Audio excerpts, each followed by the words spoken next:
اطاعت کا حکم دیا گیا ہے۔ اب جہاں ہم نے اولی الامر کی جو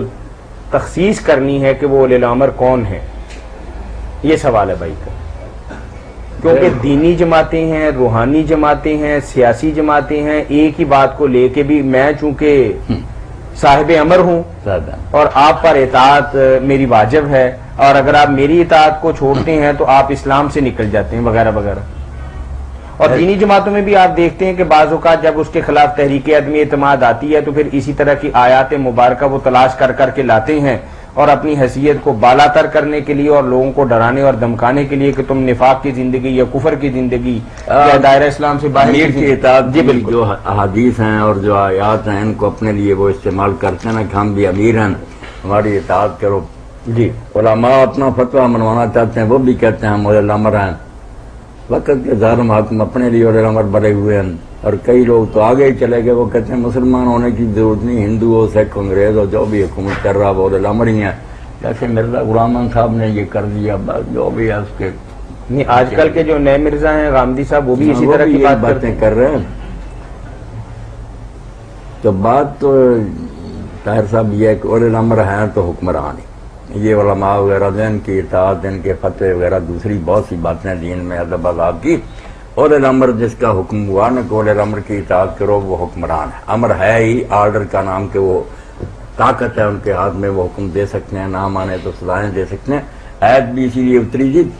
مگر اب سوال یہ پیدا ہو گیا، لوگوں نے جھگڑے شروع کر دیے، شیعہ حضرات نے کہا کہ اللہ اور رسول کے علاوہ اولی الامر کون ہے، پھر وہ 12 ائمہ ہو گئے، یہ ہمارے لوگ جو ہیں وہ کہنے لگے حاکم جو ہے وقت کے۔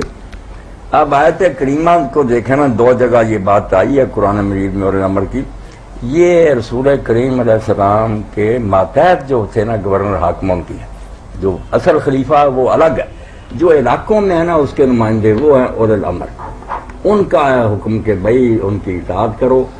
اور یہی بات اللہ نے کہی کہ ایسے اگر تمہیں کوئی امن کی خبر ملے یا خوف کی تو پھیلانا یا کوئی افواہیں پھیلانے چاہیے، اور الامر کی طرف ان کو بھیج دو، وہ بات کی تہ تک پہنچیں گے کہ یہ بات پھیلانی چاہیے نہیں، تو سارا پتہ چلتا ہے کہ حکمرانوں کی بات ہے۔ حضور کے زمانے میں ماتحت حکام جو تھے، کیونکہ اللہ کے رسول علیہ السلام نے ایک دستہ بھیجا، اس کا امیر تھا بنایا ایک صحابی کو، وہ کسی بات پر ناراض ہو گئے، انہوں نے لوگوں سے کہا کہ لاؤ ایندھن لایا گیا، آگ جلوائی، انہوں نے کہا اس میں چھلانگے مارو، اللہ کے رسول نے حکم دیا تھا میری اطاعت کا، میں کہتا ہوں مار دو چھلانگے۔ اب کچھ نے تو کہا واقعی حضور نے کہا تھا کہ کرو، دوسروں نے کہا یار آگ سے بچنے کے لیے تو ہم مسلمان ہوئے تھے، آگ میں جلنا تھا تو پھر اسلام لانا ضروری ہے، ہم نے آگ میں چھلانگ دیا۔ تو غصہ ٹھنڈا ہو گیا، پھر حضور علیہ السلام سے آ کر جب عرض کیا تو آپ نے کہا اگر چھلانگ لگا دیتے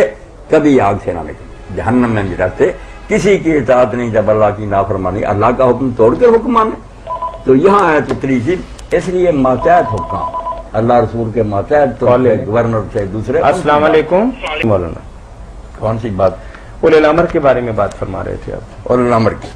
اور اس سے یہ بھی مسئلہ حل ہوا کہ سارے علماء کہتے ہیں کہ اولی الامر کے ساتھ تمہارا اختلاف ہو جائے، آگے آئے تھے نا فَإِن تَنَازَعْتُمْ فِي شَيْءٍ فَرُدُّوهُ إِلَى اللَّهِ وَالرَّسُولِ،